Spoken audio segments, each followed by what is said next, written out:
Welcome to Cinema on a Shelf, a podcast about movies and physical media. My name is Matt, and thank you for spending some time with me instead of watching a movie. I promise I will try to make it worth your time. And welcome back to another episode in a continuing series that I'm going to be doing here on the podcast with the Criterion Hall of Fame. This is going to be my second full episode doing a Criterion Hall of Fame. I did do sort of a partial one when I did my Criterion Collection label spotlight introduction episode as well. So currently there are three films that I have in the Criterion Hall of Fame, which I will let you go back and visit if you're interested. But also I want to thank you for joining me again after a really great response to my last episode, which was a label discovery episode about the great new discovery that I had for of Radiance Films. This I can see that it is clearly a favorite of a lot of people, and I know it's a new favorite of mine as well. And I've got a really wonderful response to that episode, so thank you to everybody that tuned in. With this episode of the Criterion Hall of Fame, it sort of times out perfectly to do little bit of a theme to it, even though both of these films are films that I would definitely want to put in my own personal Criterion Hall of Fame. It just so happens that right now, as of when I'm filming this in the middle of February 2026, it is the 2026 Winter Olympics that are happening in northern Italy, in Milano Cortina, actually spread throughout not only those two cities, but also several others in northern Italy. So thought this would kind of work perfectly to have a little bit of a theme to this episode, superficially, of course, but certainly with there are ties to both the Winter Olympics and Italy, certainly, even northern Italy, with the two films that I want to be talking about today for the Criterion Hall of Fame, and also some thematic elements of both films. I think there's some links in there too, so it'll be interesting to kind of talk about both of them together today. The two films that I am going to be featuring is as part of the discussion for this Criterion Hall of Fame episode are the 1969 American film Downhill Racer and the 1960 Italian film L'Avventura. So I'm going to start off with the first one, I guess maybe the most overtly close to the Winter Olympics, and guessing by the title, if you haven't seen the film, you can probably guess that it does have some direct ties to the Winter Olympics. And that is Downhill Racer from 1969, directed by Michael Ritchie. It is spine number 494 in the Criterion Collection. It stars Robert Redford as the main character. Robert Redford also served as kind of the overall overarching producer for the film. He had a real big hand in getting this film made off the ground, even going so far as selecting the screenwriters, a lot of the other actors and everything. It also stars Gene Hackman in a very prominent supporting role, and Camilla Sparv in a supporting role as well. It is written by screenwriter James Salter, who is someone who had done a little bit of screenwriting, a little bit of documentary directing, and would actually go on to be a director of some other films after this. And also has several other, people that would become associated with Robert Redford's production company, Wildwood, which was kind of formed as part of getting this film together. And interestingly enough, another person whose name will come up probably a couple of times in this one is a former high-level World Cup and I believe Olympic skier named Joe J. Jalbert, who is another American who would be prominently, a part of this film in several really important ways. To give you a little bit of a lead into the film, and this is something I try to do with all of the Criterion Hall of Fame episodes, is talk a little bit about the film itself, and then a little bit, of course, about the presentation that Criterion puts forth when Criterion has released it, In this case, there's a couple of different releases that Criterion have done for each of these. A little bit about the sound as well, how it looks, how it feels, how it sounds, and then talk about the supplements and the essays that are included in the booklets that go with them. So this film, if you haven't ever seen it before, I think this release actually from Criterion was quite vital in bringing a little bit more attention to this film. I don't know if I would say if it was a completely lost film before this, but for something that starred somebody as big as Robert Redford, I hadn't really ever heard of this film before Criterion put it out on DVD originally in 2009, which is the edition that I have in my collection, and that is the one that I will sort of be talking about in this episode. They do have a Blu-ray upgrade for this edition that came out in 2015, so about 10 years ago now. It did utilize the same basically restoration, picture transfer, and sound, so there wasn't anything that necessarily was upgraded from the DVD to the Blu-ray. It did also have the same supplements and same booklet from everything that I can see. So it would talk a little bit about, you know, upgrading in a future episode, but for my conversation today, the one that I reviewed was the 2009 DVD.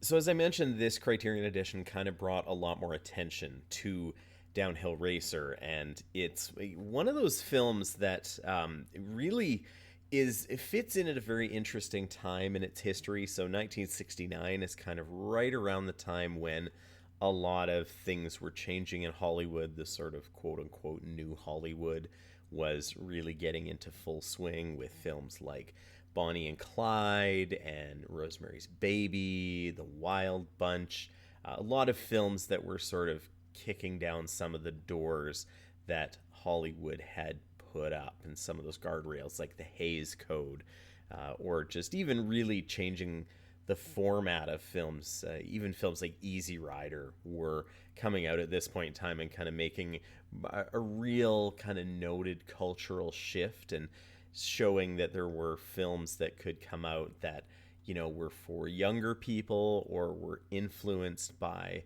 a lot of other things that were going on in the time with film.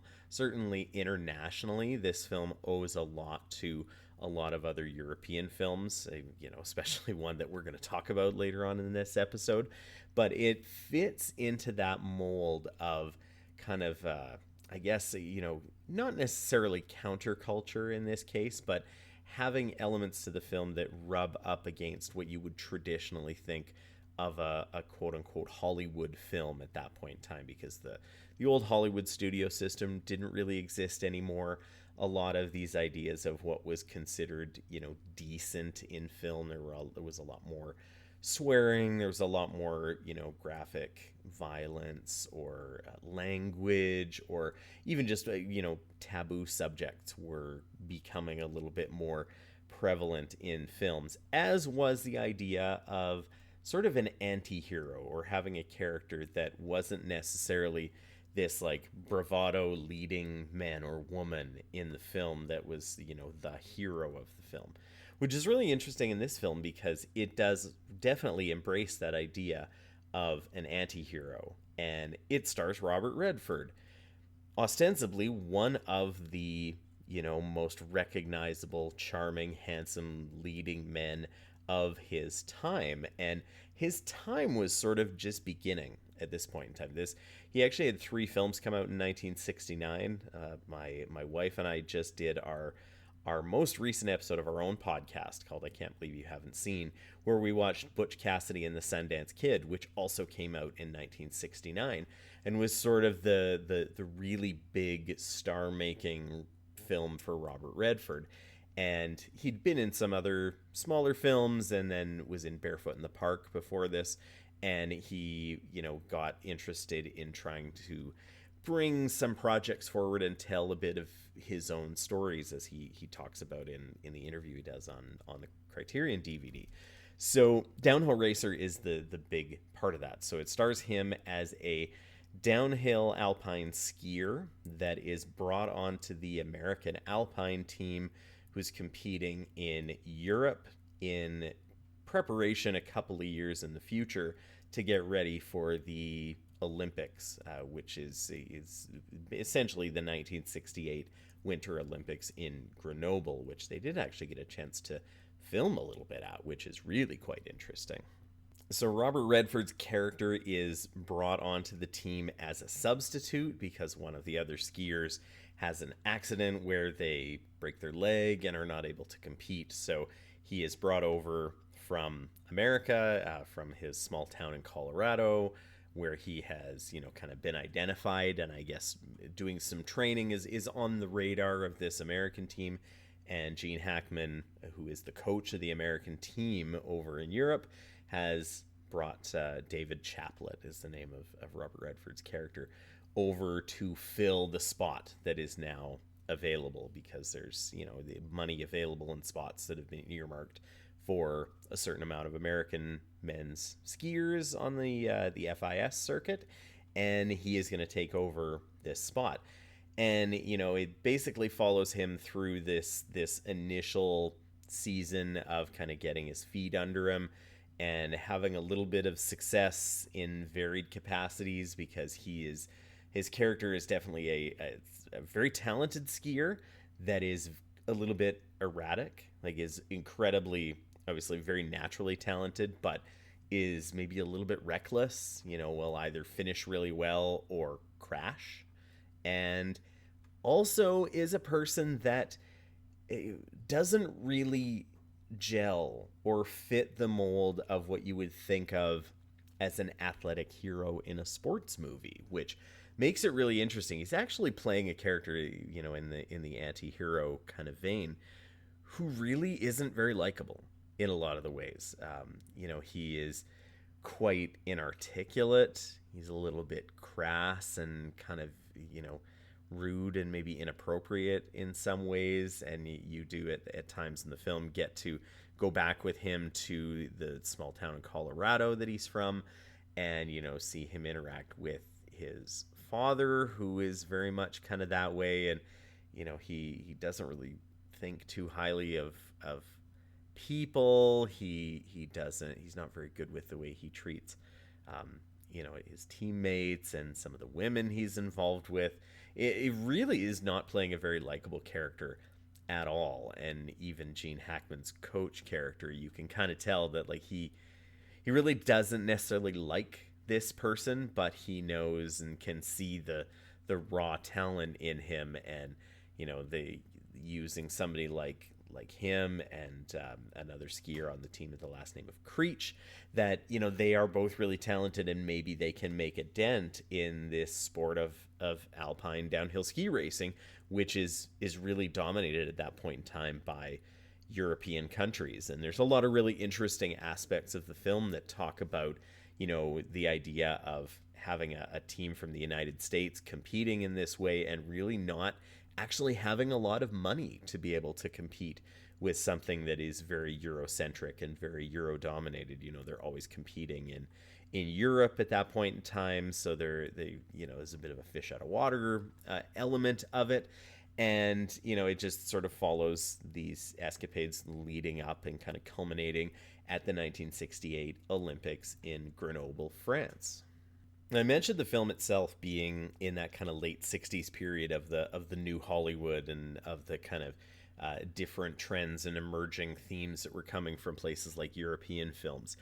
Downhill Racer absolutely fits into that really, really well. And I think it's why I actually really gravitate to this film myself, because I do really enjoy the style of it and how it is really pared down. Like, it doesn't follow this very talkative story like I think a lot of Hollywood films typically do, and it doesn't have these elaborate characters that have these interconnected relationships or personalities.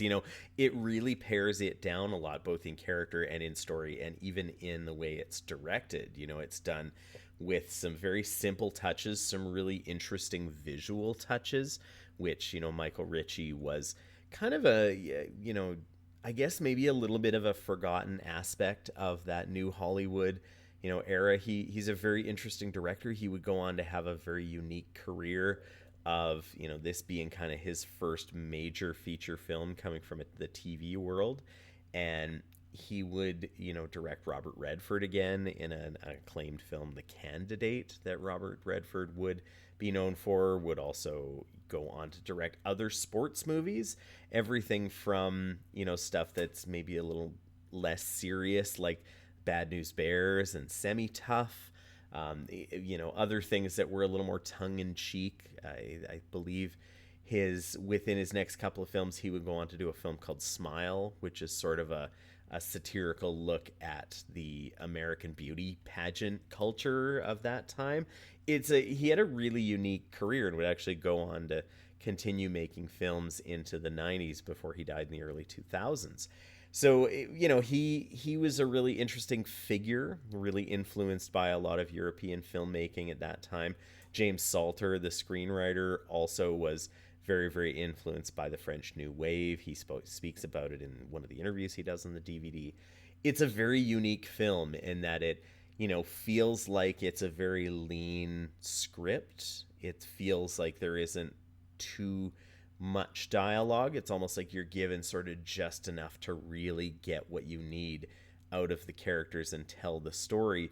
And the rest is done visually. And I think that's one of the most striking things about this film is the visuals. There are some absolute kind of jaw-dropping, stunning shots and moments in this film, certainly for the late 1960s, but even watching it now, these are all done in camera. There's no CGI, there's no, touching it up and things like they would have now. In fact, there's actually a few parts of this film that are shot in the ski racing portions that actually haven't really survived very well. And there are a couple of pretty noticeable spots which, if you read any reviews of this release, both on the DVD and the Blu-ray, that they were not able to really restore. There's some spots in some of them. Some of the ones they shot on a 16 millimeter camera at the Olympics and other places, kind of, guerrilla style. These are ones that I think have suffered a little bit of damage. Overall, this is a really good looking film in a lot of spots. And given that, they're doing a lot of pretty high speed photography on settings in ski hills that are very, very brilliant white, amongst the snow. I think it still looks really, really good. And really, there are some absolute bangers of shots in this one, frankly. It's, I mentioned Joe J. Jalbert, the former skier. He was actually also used as a technical advisor for the skiing portion and a cameraman. So he was actually the person that would follow along with some of the skiers on the hill from like low angles or from directly beside the skiers, and was also Robert Redford's stand-in for David Chaplet. So if they were actually doing some ski racing, he would be the one to do it. So it looked very authentic. And actually there were also a lot of other, current European high-level alpine skiers that were contracted to be the other, competing skiers in the film that were going down the mountain. Sometimes, staging crashes. Other times crashes on the hill were actually, filmed as if they were part of a regular FIS race. It's actually quite staggering to watch if you watch an alpine downhill ski race these days compared to what it looked like in 1969, when there are like no retaining walls at all. These, temporary orange fences that they put up are not there at all. Some of the markings that they would put on the ski hills are way less, way less visible.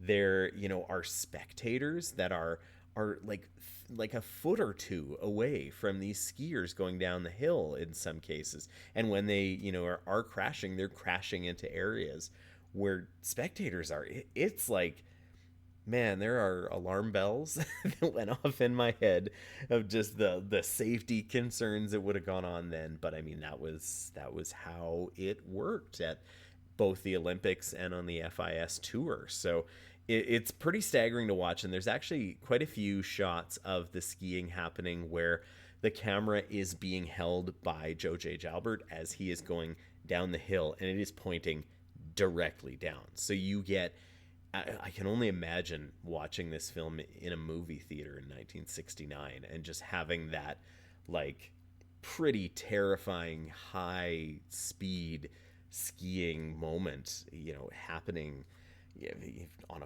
probably a 40-pound camera for it's pretty staggering. So even to watch it now, there are crashes that really look brutal. Some of them are, you can tell, are a little bit staged, which they kind of have to be, but there's some really impressive and kind of like heart-pounding visual cinematography going on and other things in this film that really put you into that, even though the rest of the film does really feel like a sort of moody European influenced New Hollywood piece. It's a really wonderful film, and I actually think the supplements in this Criterion DVD do a really good job of providing a nice bit of context to it. So in the supplements, there are two different kind of interview segments, I guess you would say. The first of which has Robert Redford and the screenwriter James Salter, where they're both being interviewed individually, but the interview sort of video piece kind of goes between the two of them, telling a little bit of the story of Downhill Racer from its early days of Robert Redford being interested in making it and getting it off the ground, and then having it be on pause at one point. He was in talks with Roman Polanski to be the director of it, and then that changed when Polanski went to do Rosemary's Baby, and then it was put on the shelf for a couple of years. There's a whole sort of background to getting the film made.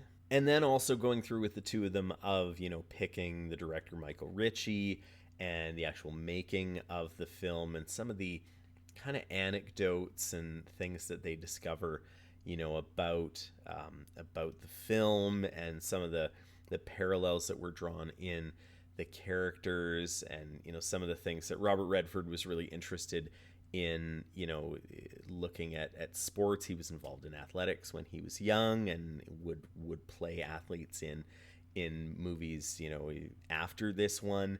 And he was really interested with this one and talking about like the idea of winning specifically, not necessarily about skiing, even though he did like skiing, but just the idea of like what it means to win for a high level athlete. And personally, I actually think this film does maybe one of the most accurate and probably truest depictions of what it means to be a high level amateur athlete, or someone that would go and compete in the Olympics, not necessarily as a professional athlete, not an NBA player, or a NFL or NHL or Major League Baseball or soccer or anything like that, where you maybe have some external motivation for, making a lot of money or fame. There's a little bit of that in here, but, he's doing it in a sport that most Americans at the time probably could care less about. And James Salter talked about that. He was, the screenplay he wrote was really kind of a non-traditional screenplay, and they kind of talk about how it came together, how Michael Ritchie's sensibilities really worked with it. It's a really nice interview piece, and I really like the end of the interview where Robert Redford is talking a little bit about being really happy with the film, even though it wasn't necessarily a commercially successful film at the box office, but he was happy with it personally and artistically, and his struggles of kind of getting it off the ground were some of the gestations for him actually starting to think about the Sundance Institute and eventually the Sundance Film Festival, with helping get, independent films and independent filmmakers getting their films made, because he thought, well, if I'm someone that is sort of in this Hollywood system already and I'm having this much problem, imagine these people that are trying to get an independent movie made, what they're going through. So I actually really like that as a piece of context, because I think Downhill Racer is maybe an important puzzle piece for Robert Redford and for movie making and the movie world as a whole, of the Sundance Institute and Festival becoming a big thing.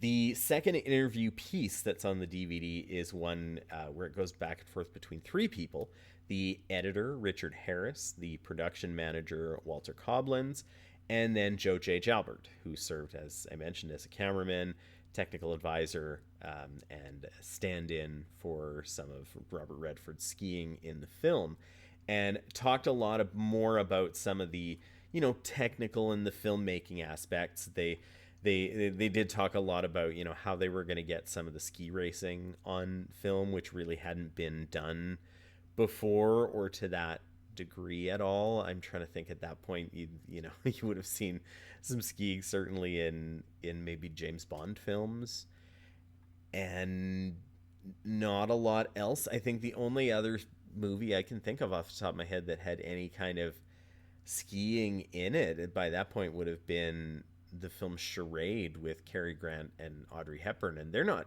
skiing, I don't think. They're at a ski chalet. Yeah, I don't. I'm sure there are lots of them, certainly, but getting that on film and getting it authentic and making you feel the speed and the danger of these athletes are putting themselves through. They had a lot of really interesting insights into that. I think it was a really nice interview piece there.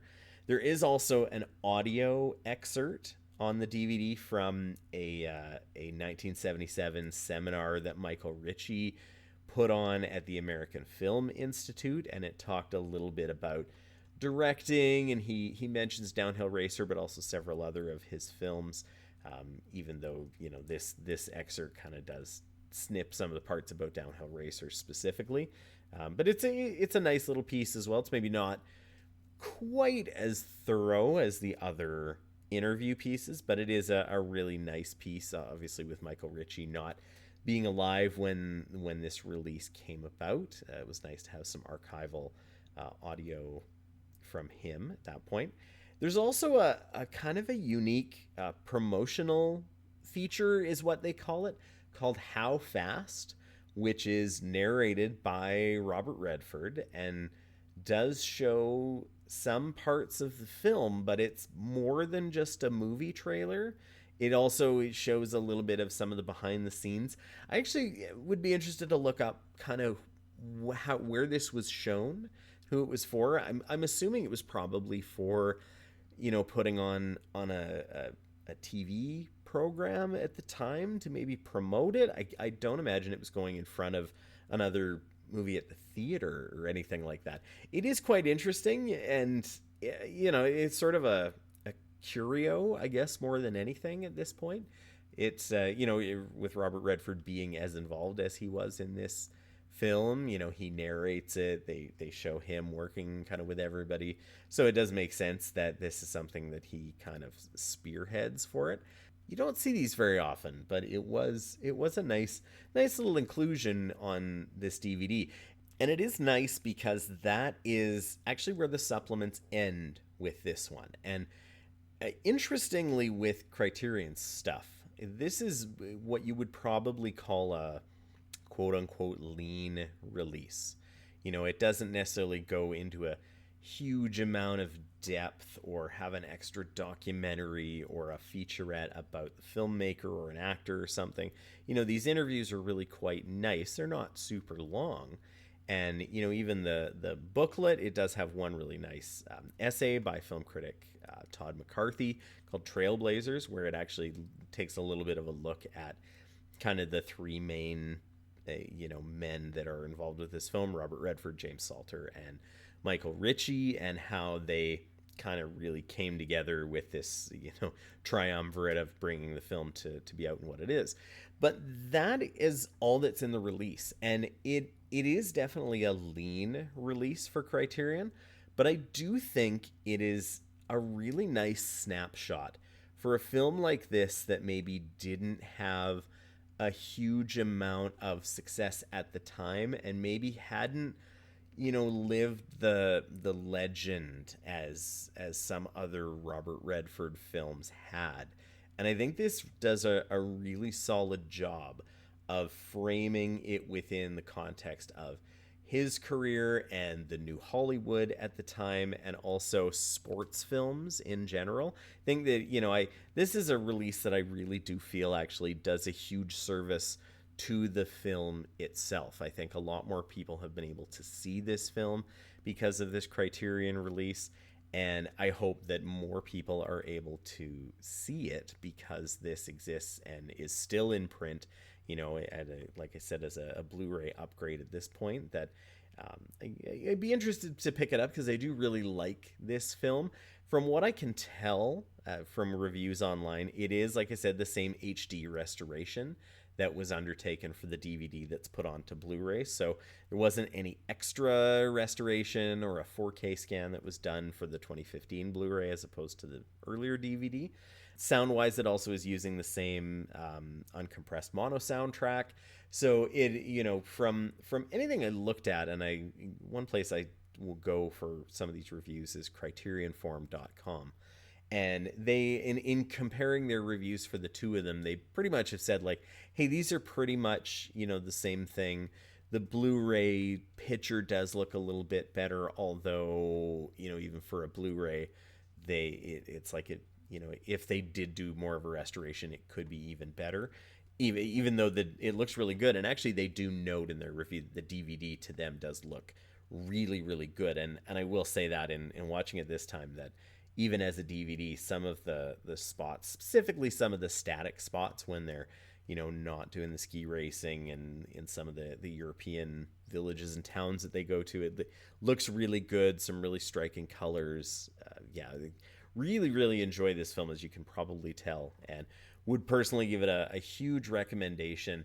It's, like I said, it really is on a short list of the best kind of actual Winter Olympic movies. And it certainly stands out from that category because it's not really necessarily a very heroic movie with a conquering hero character. It's like, a little bit more of a challenge to get inside the main character, but it does, I think, tell something about high level athletes really being kind of single-mindedly focused on going fast and winning, and not necessarily about being an all-American hero in this case. So highly recommend if it's something that you haven't seen in the sports movie category.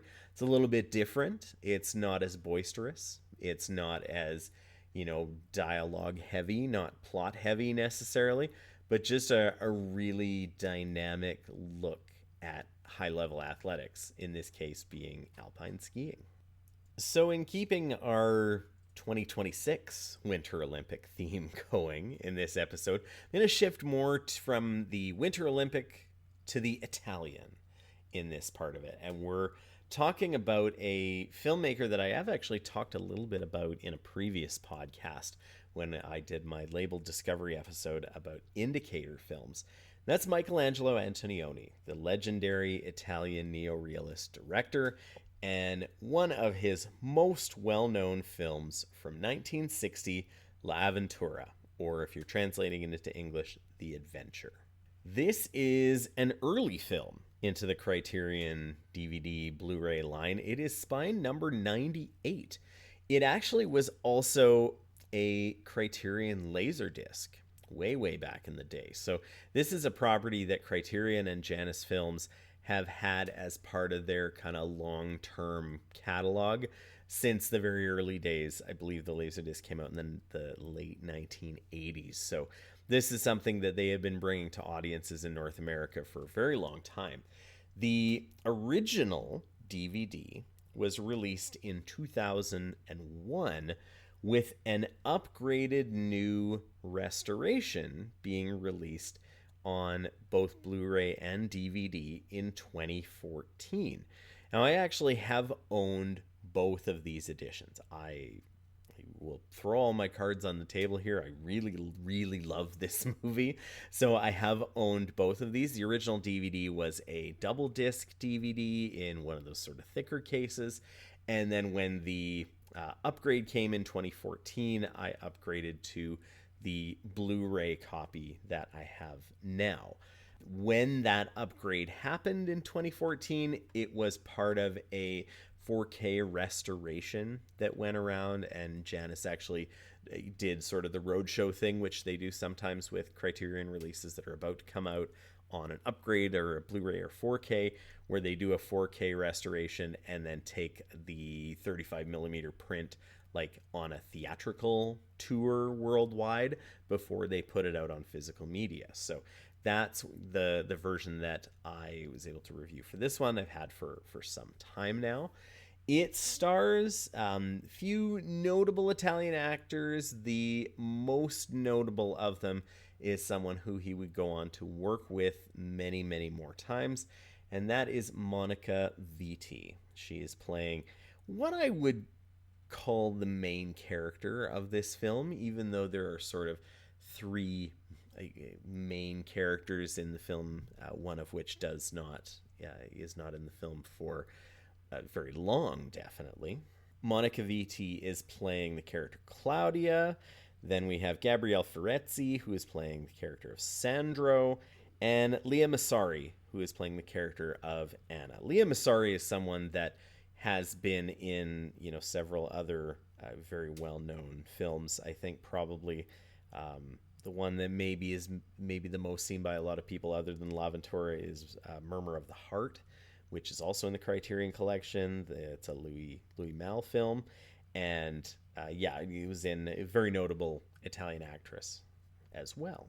Now, it's very likely, if you're listening to this podcast, that you maybe have either seen L'Avventura or you have heard of L'Avventura. Even if you haven't seen it, you probably know the name. This is a very, very notable film in its country of Italy. It's a very notable film in the Italian neo-realism movement that was going on at that point in time. In fact, it really helped to spearhead a lot of that.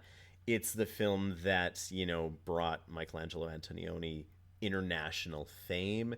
It very famously debuted at the Cannes Film Festival to a, we'll call it interesting reception. I'm going to talk about that a little bit when we get into the supplements aspect of this release.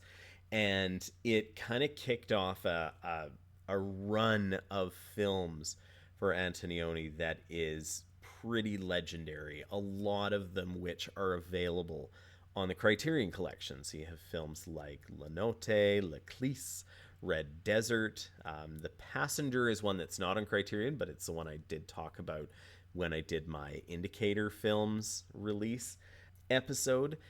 He also would go on to do some films in English. As I mentioned, The Passenger is one of those.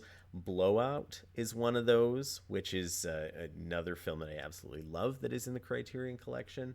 And, several others going through the end of his career. But this kind of kicked off, an initial run of films that would also star Monica Vitti in them. And she would become an international superstar as an actress, starting with L'Avventura. And it's this film really is what catapulted all of this going on. So it's to give you an idea of what the film is, if you haven't seen it, it basically is a film that starts out with the two women in the film, Claudia and Anna, who are meeting up to go on a cruise with Anna's boyfriend, maybe fiance Sandro. It's a little bit unclear. I don't think there's actually going to be a marriage there, as you find out kind of early on that there's maybe some apprehension there.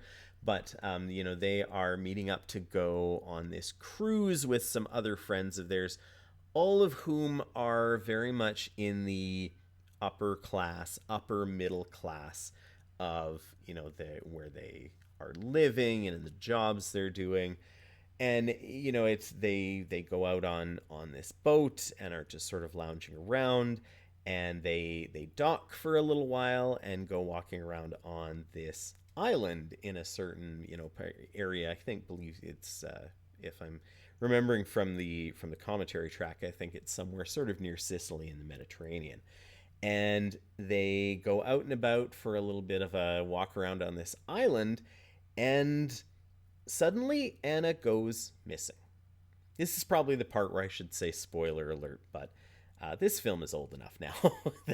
And it is certainly not the high point or any really spoiling what goes on in the film, but Anna goes missing, and it basically sets off a chain of, the looking and searching for Anna, and the characters sort of going on a little bit of their own, discovery, certainly with Claudia, Monica Vitti being the main character, of, looking for Anna and really not having any trace of where she is at all. And, things progress and go on to the point where, the narrative and the story really goes in a very unique direction that you don't really see coming at all.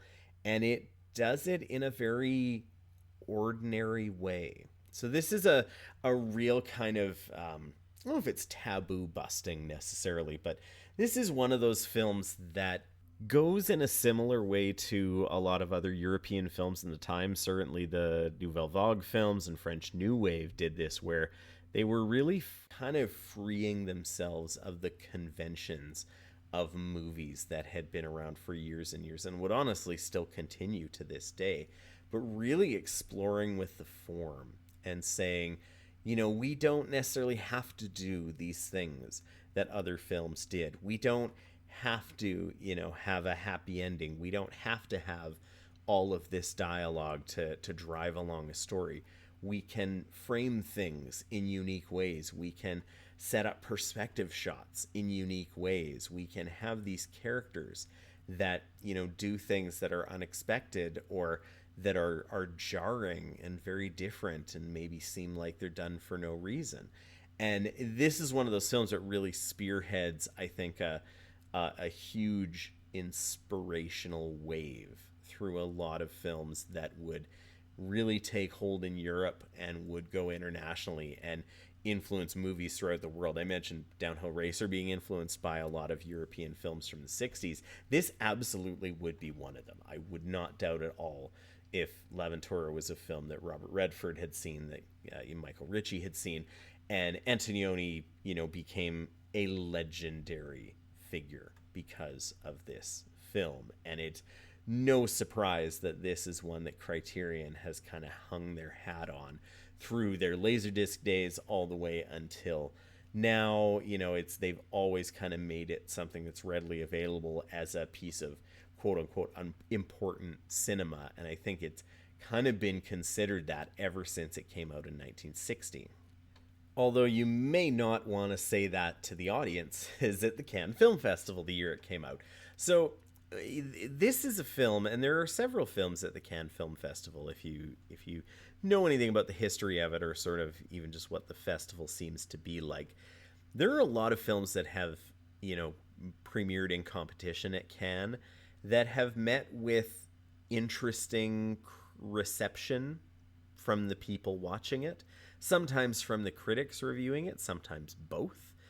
This film was one that, when it was shown, I guess was like, the crowd was borderline hostile to it, which is very strange. They really, really did not like it at all.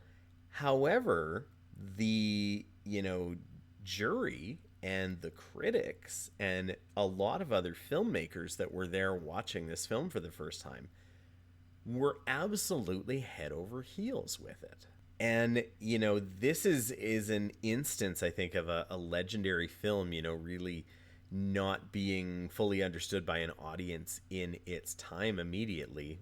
Even though when it would, get a wider release, I think it really did resonate with a lot of audiences. But I don't know what it was about the people at the original screening at Cannes, but they really weren't having any of it. And, it did eventually win a special jury prize that year because the jury really dug it. There, was an open letter that was drafted and signed by like 35 people that were at the festival, like directors and filmmakers, really spearheaded by another well-known Italian filmmaker, Roberto Rossellini, again, renowned figure in Italian cinema and world cinema.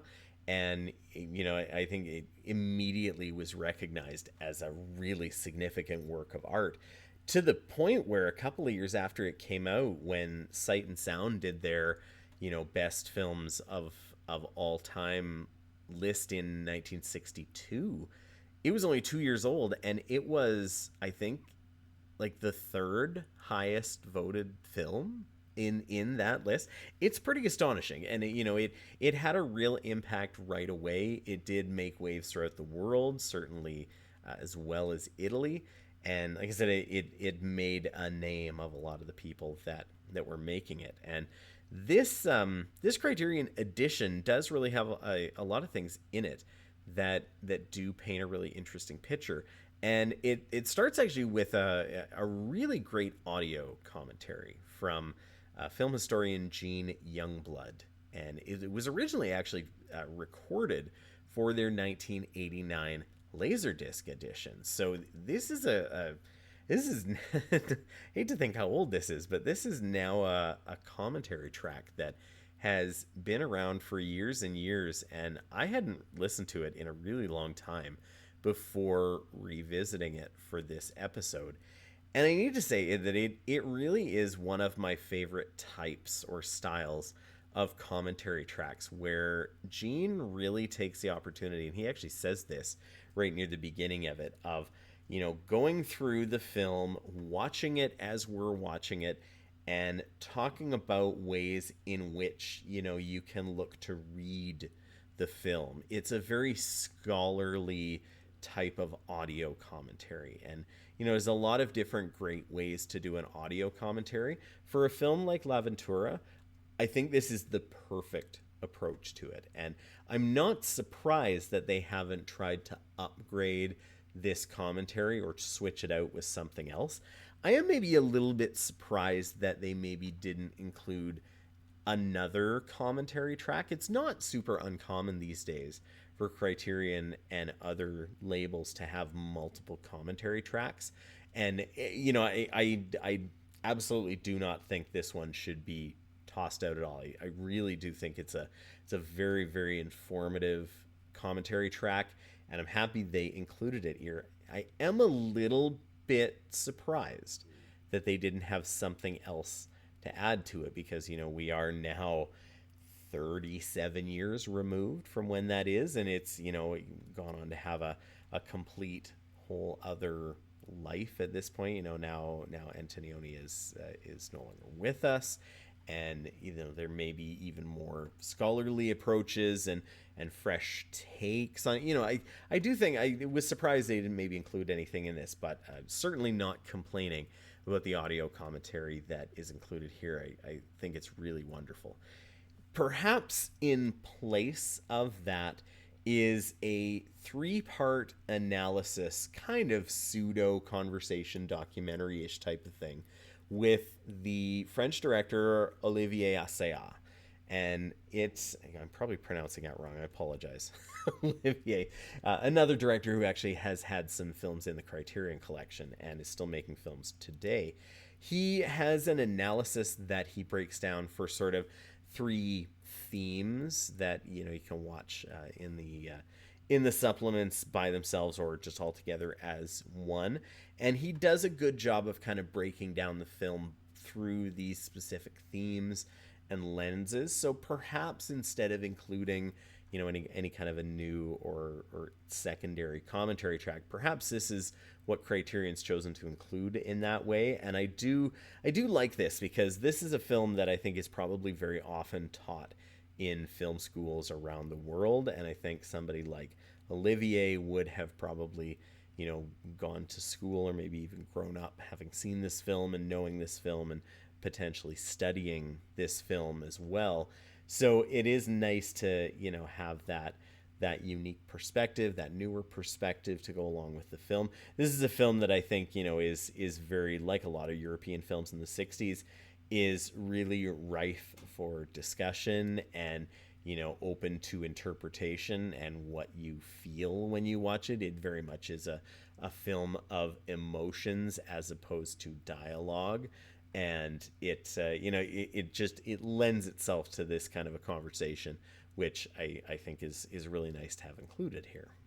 There is also a longer documentary that is included with the newer release called Antonioni Documents and Testimonials. And this is a 1966 documentary directed by Gianfranco Mingozzi.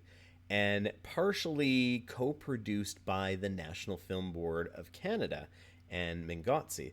And because it was made in 1966, this is made right at the time when Antonioni is like at his peak as a filmmaker, at his most current and relevant at that point in time.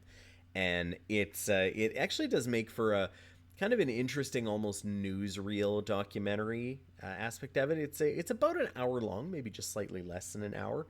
So it does cover a lot of different topics around him becoming a filmmaker and some of his rise. And it does so in a way that is really told by like a colleague, someone who is also involved in the Italian film industry at that point in time. They also interview a lot of other people that are friends of Antonioni's, or colleagues, or co-workers, or cohorts in one way or another, or maybe admirers.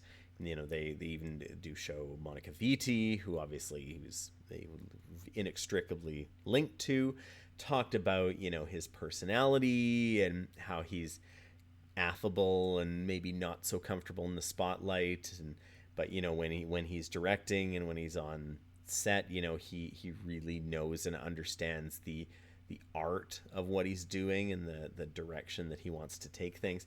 Antonioni is an absolutely meticulous craftsman of his frames.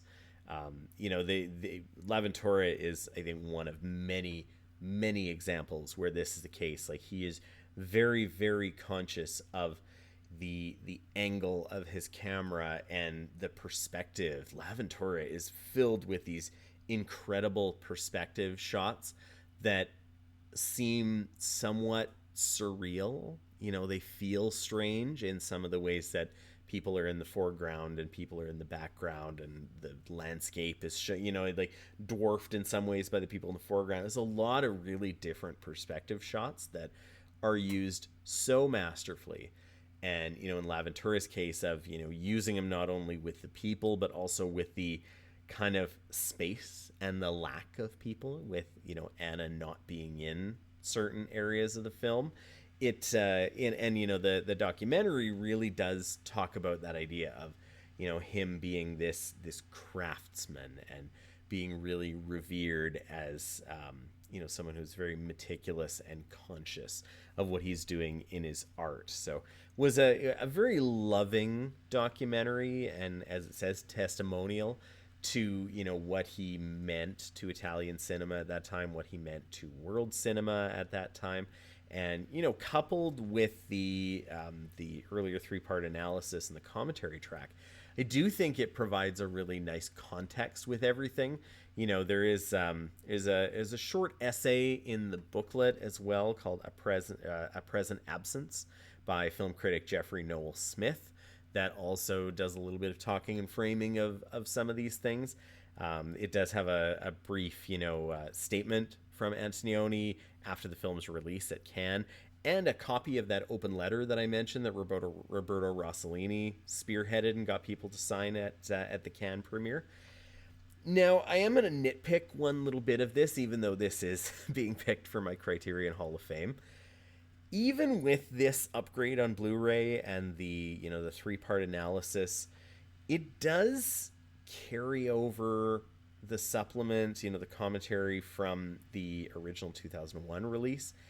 And the booklet is quite small. The essay that's included is part of like one of the smaller fold-out booklets that Criterion does. It maybe is like 3 pages. It really is not a very long essay. And for a film of such kind of historical importance, and with so much of the kind of scholarly approach and everything that's been written about Antonioni, and certainly this film, I sort of would have thought with the 2014 upgrade to Blu-ray that we got the 4K restoration, we got the upgraded mono soundtrack, we got the upgraded 3-part analysis. I would sort of have thought this would have been a perfect time to include maybe another essay or two to make the, a little bit of a larger booklet. The Jeffrey Noel Smith essay is a good inclusion here. I do like it. I don't think it should be thrown away, but I am a little bit surprised that with a film as important as this, that there maybe wasn't a little bit more. I don't know if maybe they're maybe more in the supplements, maybe more in the booklet. The booklet does definitely feel a little bit like it could do with a little bit more. I don't know if that's just me being a little spoiled by some of the other booklets recently. The Radiance Films booklets that I just reviewed were all really quite nice, but even the Downhill Racer booklet, even though it's not a long essay in that one, it is more like an 8-9 page essay to go with that film and talk about it. And I am a little bit surprised, and I wonder if at some point in time, I could see L'Avventura being a candidate potentially in the future. It has now been about 12 years since the Blu-ray came out. And given that it is a Janus film property and a staple that they've had since the Laserdisc days, I would not be at all surprised if a 4K UHD disc is on the way at some point in time in the future. I have no idea when that might be. But I wouldn't be surprised if they did that, if maybe they beefed up the booklet a little bit, or I don't know. I'm torn because I do really like this edition. I think because I do love this film so much. This was really a film that was like my own personal gateway drug into Italian neo-realism, which is a movement and a time period and an area that I do really enjoy. I talked a little bit about it in the Radiance Films episode because, when I went into watching those films, the Italian crime dramas, I really wasn't familiar with those Polizioteca type of films, whereas the neo-realist stuff, by Antonioni and De Sica and Luciano Visconti and Roberto Rossellini, I'd seen a lot more of those, and I do really enjoy these films. I'm weird that way, I guess, because some people may watch them and not be very interested because they say, oh, there's not a lot going on. I am not that person at all. I love a good contemplative, meditative, almost subdued film that you really feel what's going on just as much as you hear and see what's going on. So I personally love this film. Antonioni is one of the all-time greats, one of my all-time favorites. Monica Vitti is pretty much a revelation in this film of the way she plays the anguish and also the melancholy of her sort of current state in being in the upper class, and the sort of, a lot of the actors actually do a really good job of portraying that idea of the idle rich in this film. And I love how this film shows and doesn't necessarily tell.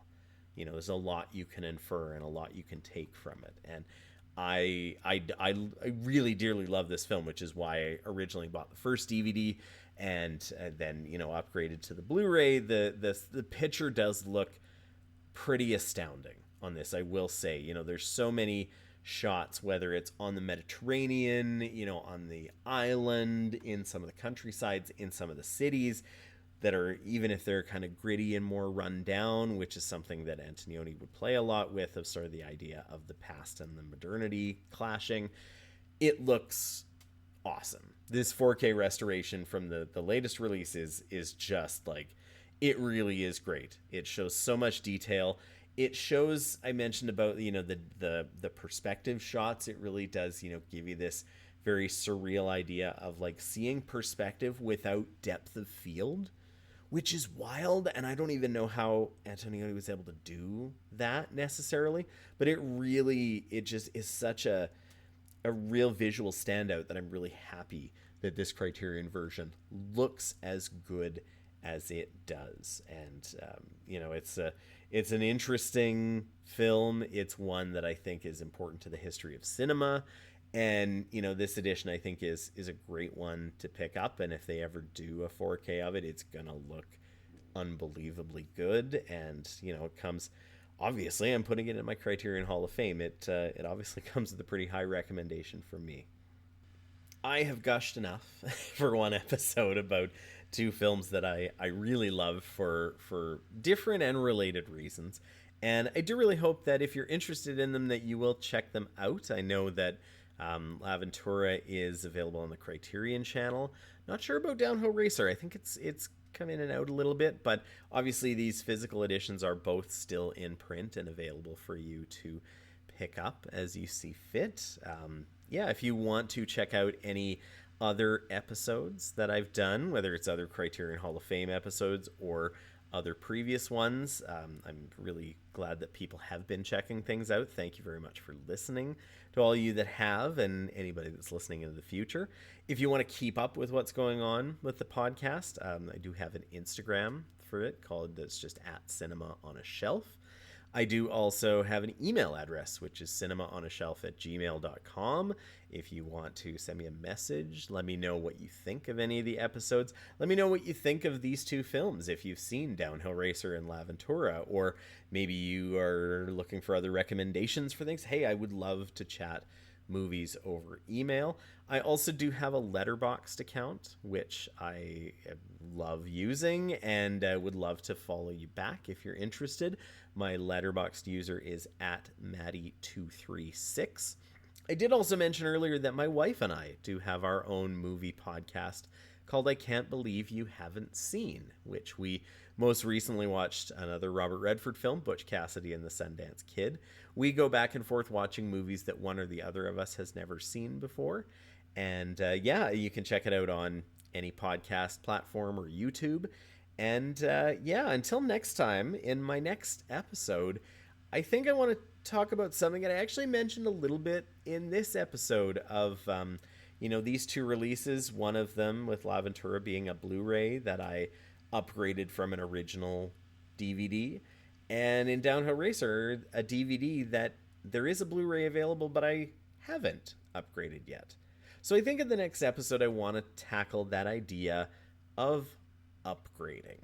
And there's a lot of things that we can touch on with upgrading your physical media collection.